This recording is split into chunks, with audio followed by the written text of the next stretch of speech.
My friends, let us begin by acknowledging something very simple, yet profoundly overlooked in all the centuries of religious devotion. You have prayed your entire life. You have asked, pleaded, begged, hoped, and reached outward toward a God you believed was somewhere else, somewhere above, somewhere beyond, somewhere inaccessible unless you said the right words or held the proper faith. And yet, after all of that, you still believe that God must be persuaded. You still believe that prayer is a matter of convincing an external power to intervene in the affairs of your daily life. But I say to you today, as gently and as clearly as I know how, there is no God out there to be convinced. There is no external power waiting to be informed of your needs. The very moment you attempt to ask God for anything, you are unknowingly declaring that the divine presence has not already gone before you, has not already prepared the way, has not already fulfilled every requirement of your life. This, you see, is the reason prayer frustrates so many. Not because God is unwilling, nor because God is distant, nor because God is selective in His blessings. No prayer feels empty because it begins with a false premise that something is missing, that something must be added, that God must be awakened, stirred, or convinced. And as long as prayer begins in that state of separation, you will never discover its true purpose. Now, listen closely. The kingdom of God is not a place to reach, but a presence to recognize. It is not attained by asking, it is revealed by awareness. When we speak of prayer in the infinite way, we are not speaking of reaching outward. We are speaking of turning within, of becoming still enough to behold the activity of the presence that has forever been functioning as your very life. And so I welcome you into this class, not to teach you how to get something from God, but to help you realize that nothing has ever been withheld. What we are learning here is not a technique for gaining favors, but a way of awakening to what is already established in spiritual consciousness. As we go forward today, we will discover why so many prayers appear unanswered, and what happens in the very moment you stop asking, stop striving, and begin to recognize the divine presence already at work within you. We are learning how to live, not by effort but by grace, not by pleading but by listening, not by wanting but by knowing. Let us proceed together with an open heart, for what unfolds in these moments has the power to transform your entire understanding of prayer, of God, and of yourself. Now, as we continue, let us look more deeply into this matter of asking, for it is here that one of the greatest obstacles to spiritual realization is found. You see, the moment you ask God for something, you have created in your consciousness an image of two powers, a power called the problem and a power called God, which you hope will overcome the problem. And yet, my friends, the moment you accept two powers in your consciousness, you have stepped out of the kingdom. You have stepped into the realm of conflict, of duality, of struggle. Let me say this plainly.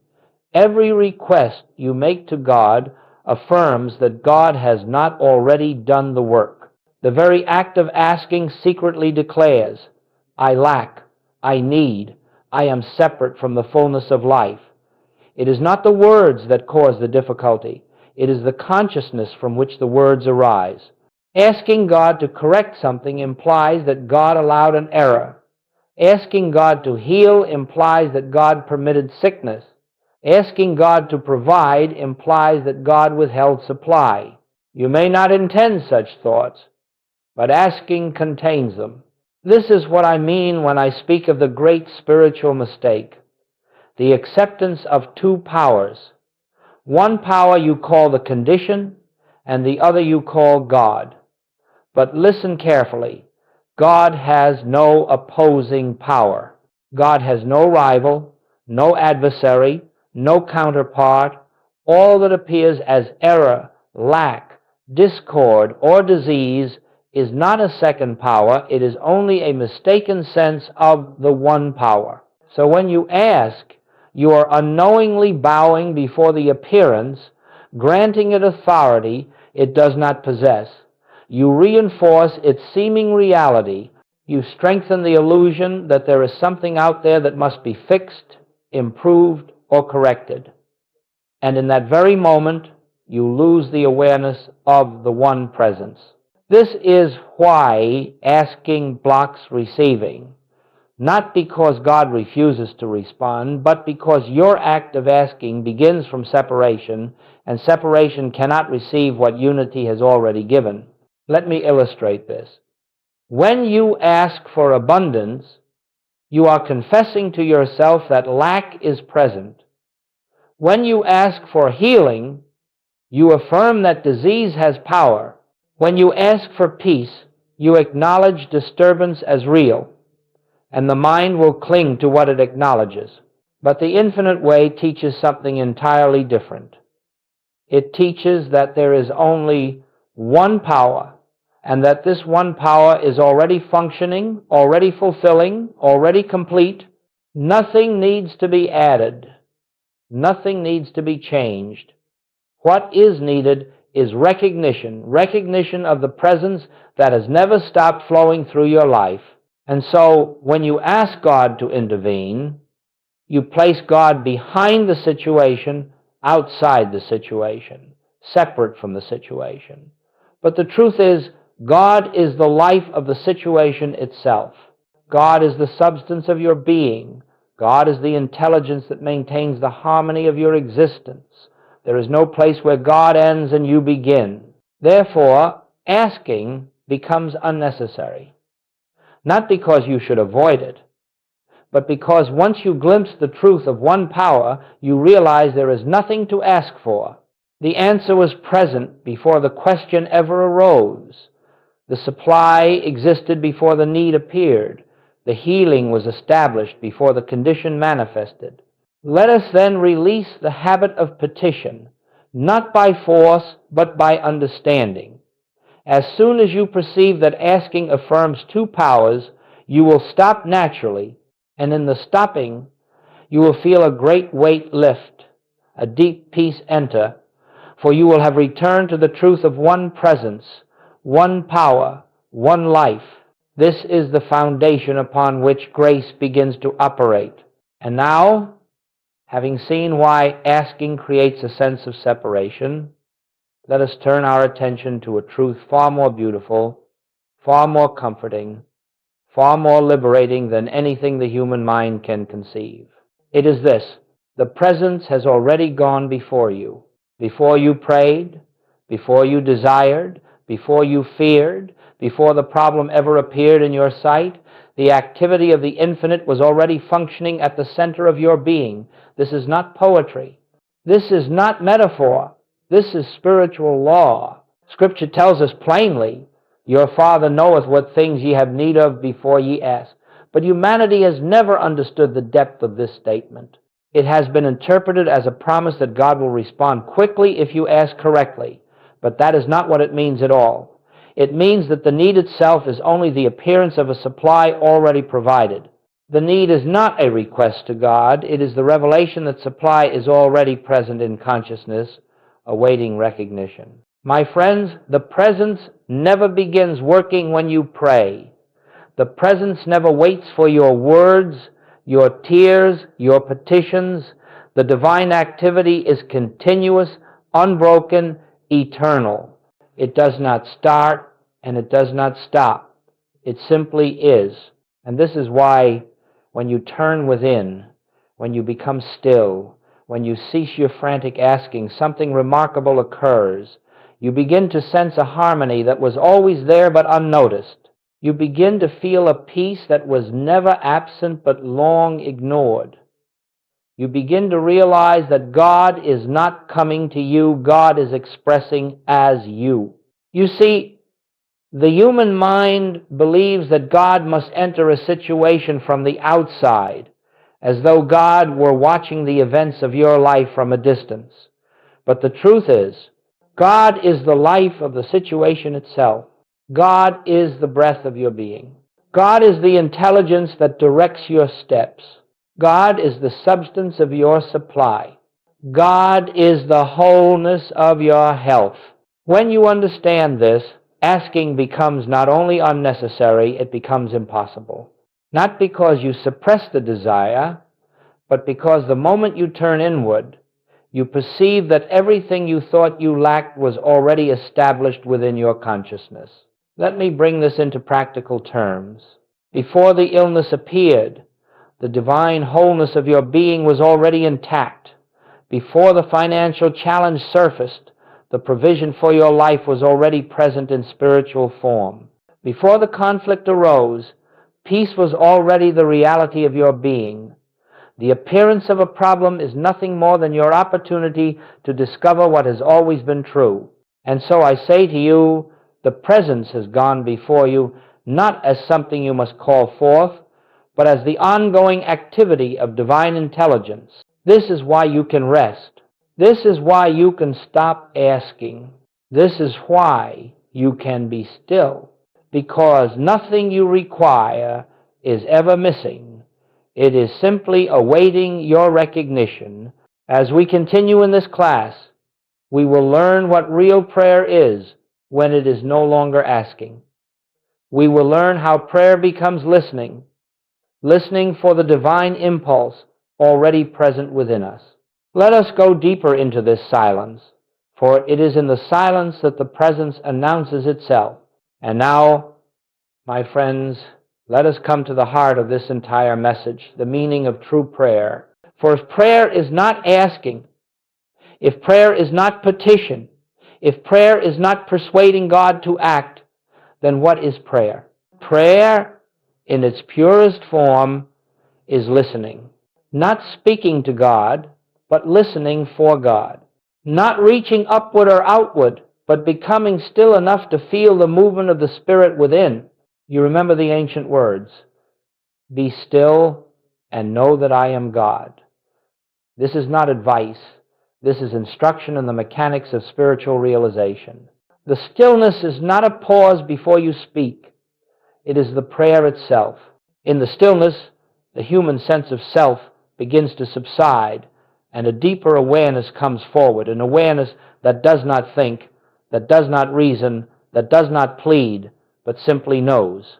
True prayer is the opening of consciousness to the presence that is already here. It is the quiet recognition that the truth of your being is not separate from God's being. When you sit in silence, not trying to get, not seeking to achieve, not wanting to change anything, you create an atmosphere in which the divine impulse can make itself known.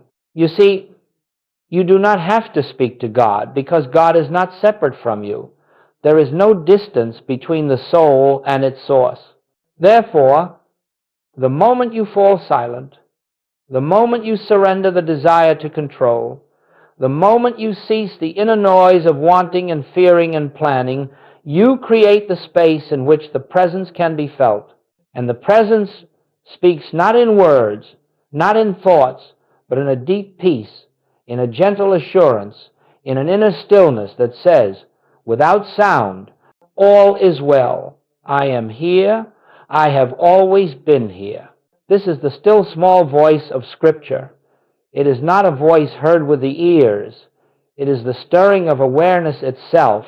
It is the dawning of spiritual certainty, the quiet unveiling of truth, the soft but unmistakable realization that you are not alone.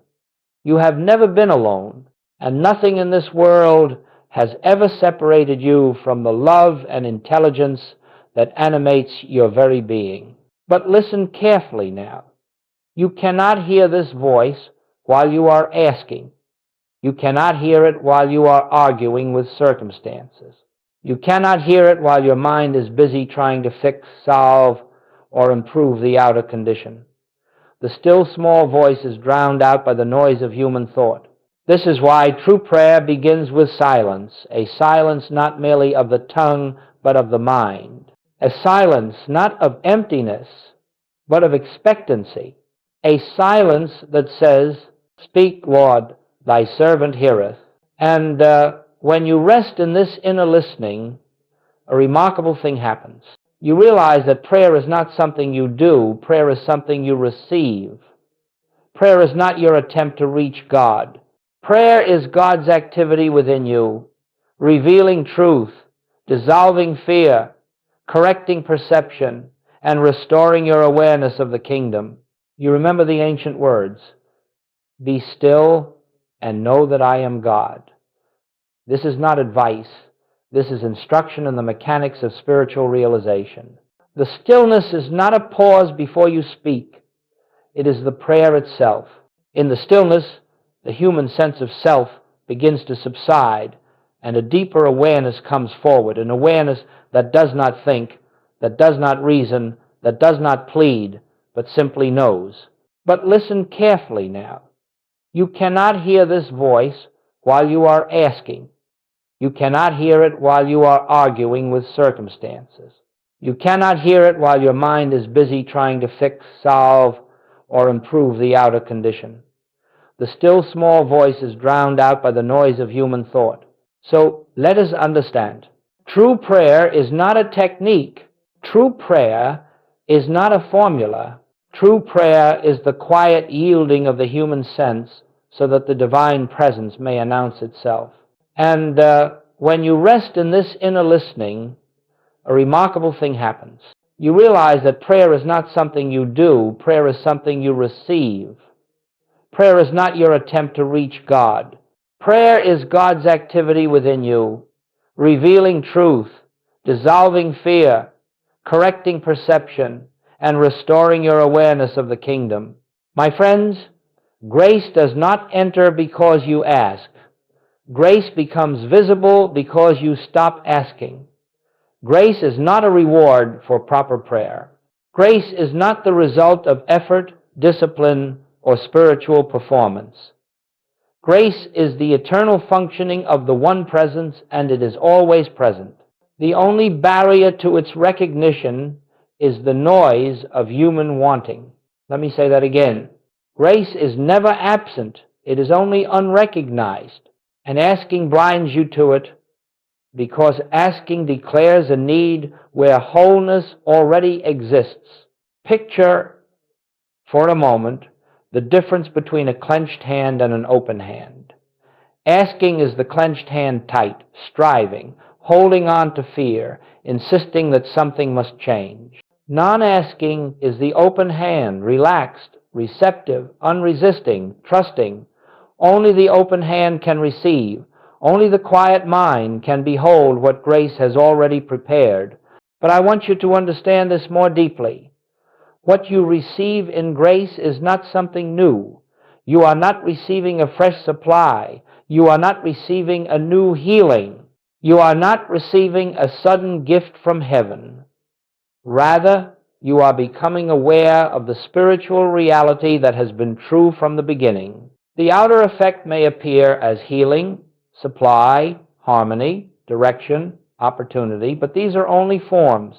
What is actually happening is that your consciousness is shifting from separation to oneness, and the outer world adjusts itself to mirror that recognition. This is why the moment you stop asking is the moment the outer begins to move without your manipulation. Solutions appear without strain. Inspiration rises without effort. Healing unfolds without mental work. Doors open without planning. Because the activity is not yours, it is the divine presence revealing itself as your experience. You see, the human mind wants to perform. It wants to fix, to adjust, to accomplish. But spiritual realization comes only when the human mind stands aside, when it ceases its struggle, when it stops announcing its needs, when it releases its self-appointed role as the one responsible for the universe.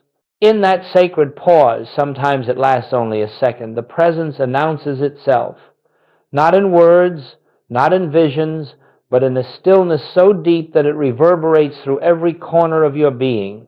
And in that stillness, without thought, without argument, without effort, it is done.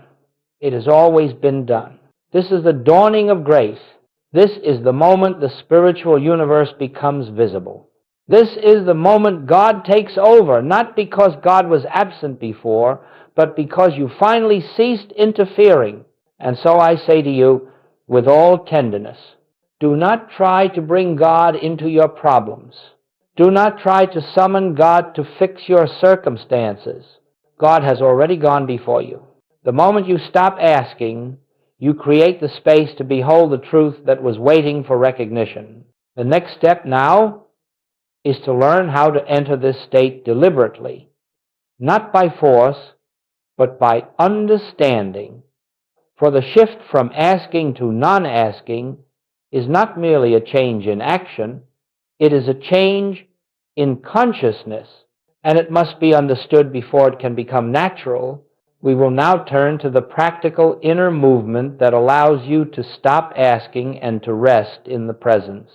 Now, my friends, let us look together at how this shift from asking to non-asking takes place not as an act of discipline, not as an effort of will, but as a natural movement of understanding. For I do not want you to imagine that you must suppress your thoughts or deny your desires. That is not the infinite way. What we are learning is how to lift our consciousness above the level where asking seems necessary. To stop asking does not mean to ignore your needs. It means to realize that your needs have already been met in the fullness of divine consciousness. The recognition of this truth dissolves the impulse to ask. The asking fades because it has no foundation in reality. So, how do we enter this state? We begin with a simple pause. When a fear arises, when a need appears, when the mind rushes to ask or beg or plan, stop for just a moment. Do not respond immediately. Do not reach for solutions. Allow yourself a breath of stillness.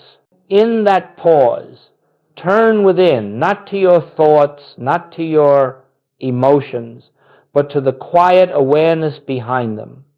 And in that inner silence, gently acknowledge, the Father within me knows. All that the Father hath is already mine. This is not a formula. It is a recognition.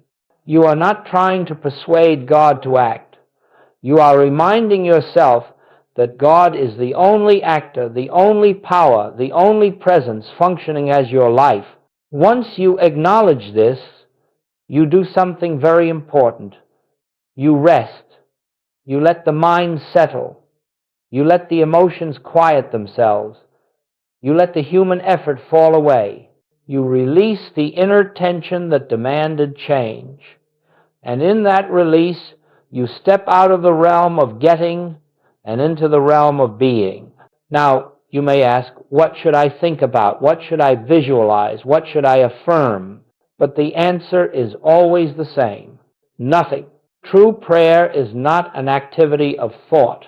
It is the surrender of thought. It is the awareness that the presence is already accomplishing all that concerns you.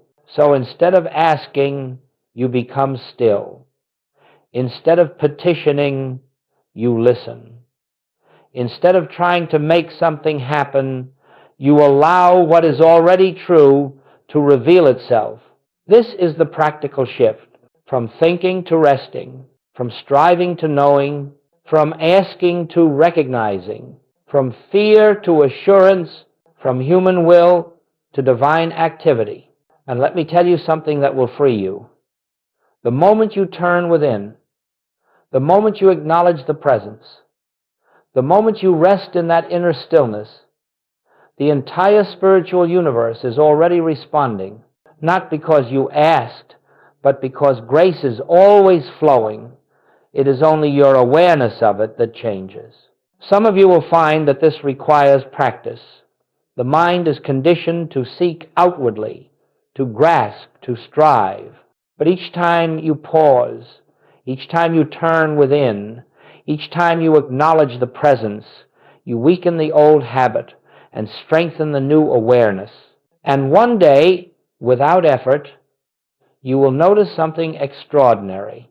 You have stopped asking altogether, not because you tried to stop, but because you no longer believe in the illusion of lack. You will find that your first impulse in every situation is not fear, not pleading, not planning, but turning within. This is the beginning of living by grace.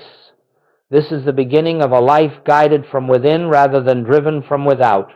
And this, my friends, is the foundation upon which the mystical life is built. But now we must explore what happens once this shift becomes natural, once non-asking becomes your regular state of consciousness.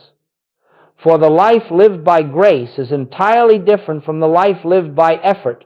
Let us go on to that discovery now. And one day, without effort, you will notice something extraordinary.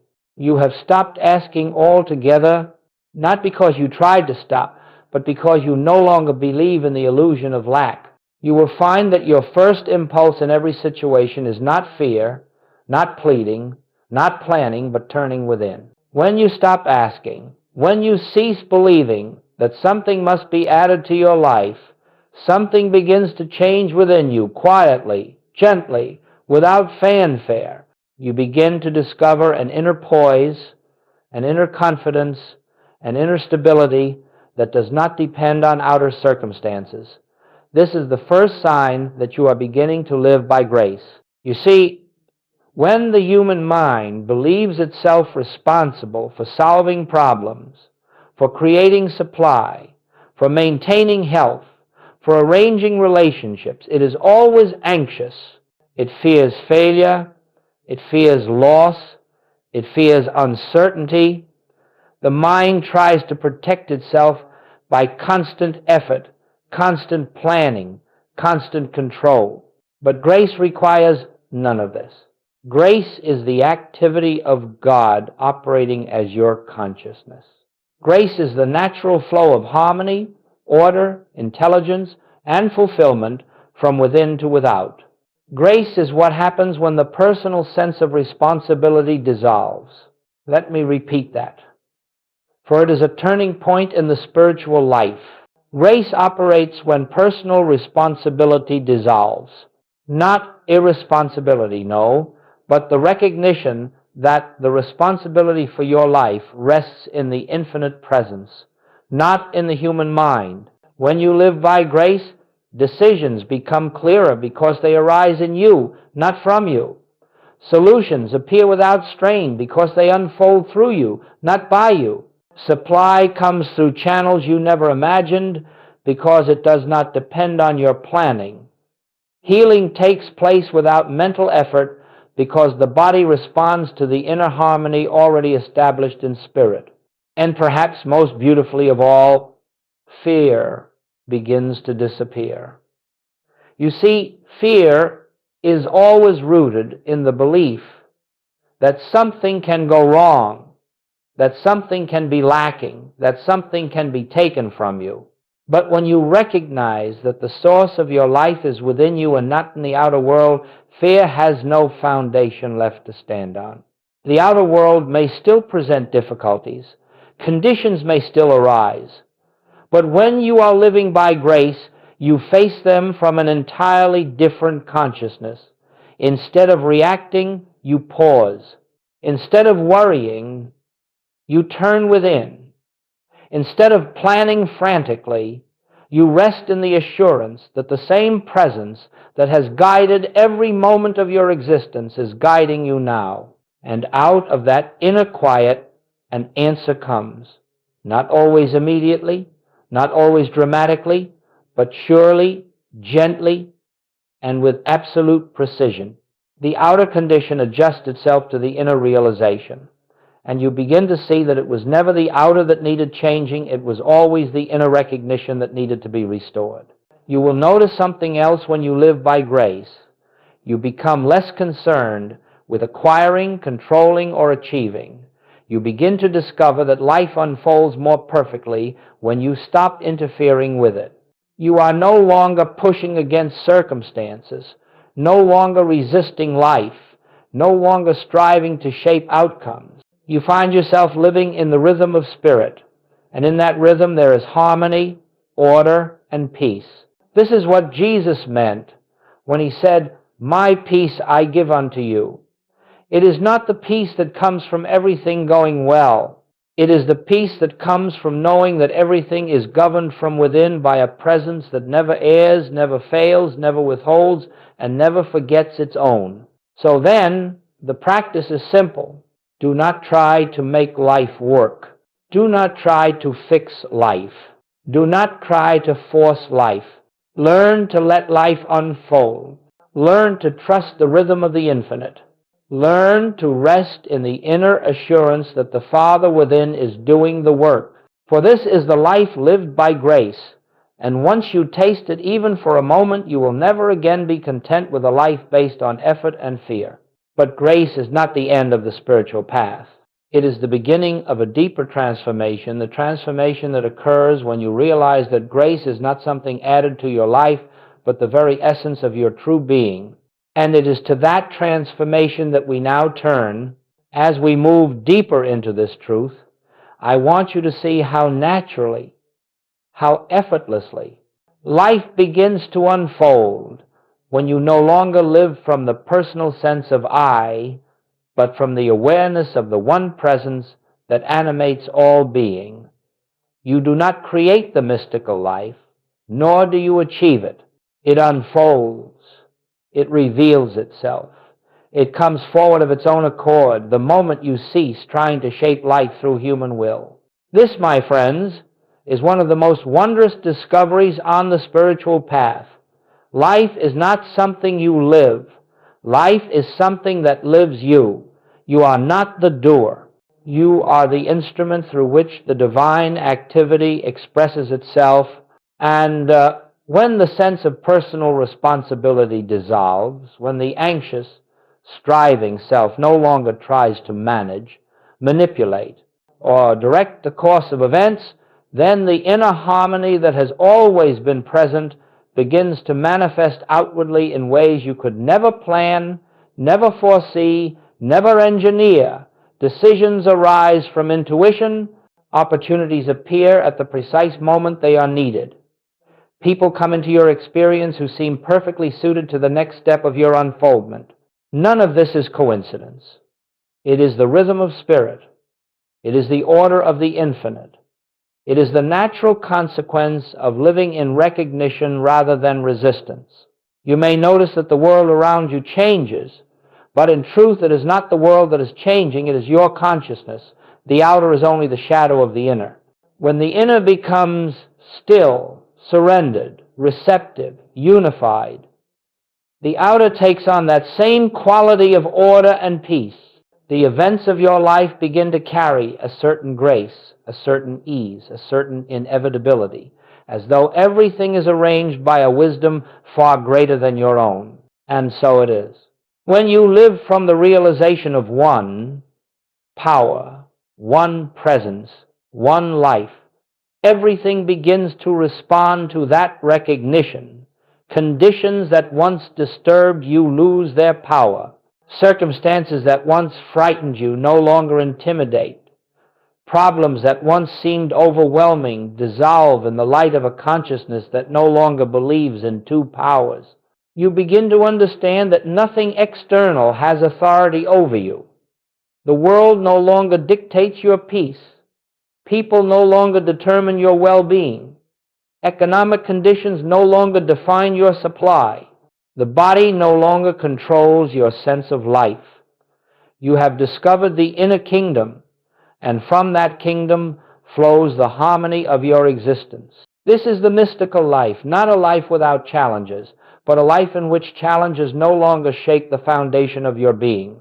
Not a life in which nothing happens, but a life in which everything that happens is met with a quiet assurance that the presence is functioning right where you are. You find yourself responding rather than reacting, listening rather than fearing, resting rather than striving. And from this resting, the divine activity expresses itself in ways the mind could never design. What you once pursued begins to come to you. What you once fought against begins to harmonize. What you once believed required effort now unfolds in silence. This is why the ancients spoke of the peace that passeth understanding. It is a peace not born of favorable circumstances, but of a consciousness that no longer depends upon them.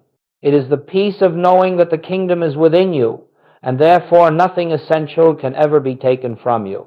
As this recognition deepens, something else occurs, something profound. You begin to see that the mystical life does not consist of greater achievements, greater possessions, or greater experiences. It consists of a greater awareness of God as the very essence of your being. And when this awareness becomes your abiding state, the outer world rearranges itself to reflect the inner truth. Harmony expresses, love flows, supply appears, health stabilizes, peace permeates. Not because you have forced these conditions, but because the consciousness that experiences them has awakened. This is the mystical life unfolding of itself, a life not achieved through effort, but revealed through surrender. And it is available to every one of us because it is the natural state of our being. But now, we must come to the final movement of this class. How to live this truth in daily experience. How to allow this recognition to permeate every moment, so that the mystical life becomes not an occasional glimpse, but the permanent foundation of your existence. Let us proceed into that closing awareness. And so, my friends, we come to the close of our time together, though not to the close of the realization that has begun in you. Spiritual truth is not confined to an hour, nor does it end when the words cease. What has been awakened within your consciousness during this period will continue its unfoldment long after this moment. For truth, once recognized, does not fall asleep again. It continues to work, to reveal, to transform. Let us gather everything we have explored into a single clear awareness. The kingdom of God is within you. It always has been. Nothing can add to it. Nothing can take from it. Your only task, if we may call it a task, is to recognize what is already so. You do not need to struggle to reach God. God is the very activity of your being. You do not need to plead for supply. Supply is the infinite nature of your consciousness. You do not need to fear disease. The life of God is the life you are living. You do not need to reform the world. What you see as the world is only the shadow of your own inner recognition. When you ask, you declare separation. When you seek outwardly, you affirm lack. When you try to make things happen, you close the door to grace. But the moment you become still, truly still, something ancient, something eternal, something holy begins to stir within you. You touch the presence that has followed you from the beginning, the presence that has never left you, the presence that is closer than breathing and nearer than hands and feet. This presence does not need to be summoned. It needs only to be acknowledged. And so I leave you with this simple practice, not as a technique, but as an invitation. In any moment of fear, pause. In any moment of need, turn within. In any moment of confusion, rest in stillness and silently acknowledge the Father within me is already working. Let this recognition be your refuge. Let it be your strength. Let it be your assurance that nothing in this world has the power to shake the truth of your being. If you will consistently return to this inner stillness, even for a minute, even for a breath, you will find that life begins to reorder itself around the harmony of your awareness. You will discover that you are sustained, guided, protected, and provided for by a presence that does not falter and does not fail.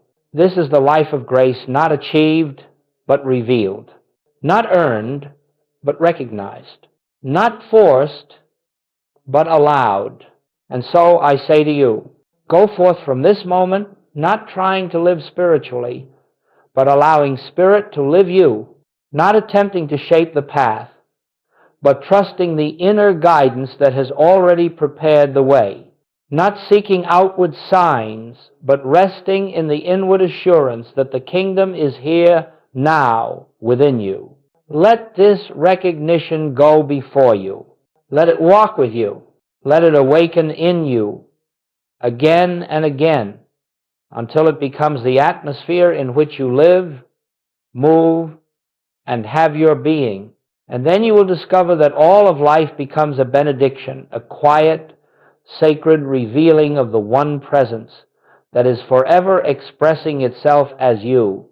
Go in peace, my friends. Go in stillness.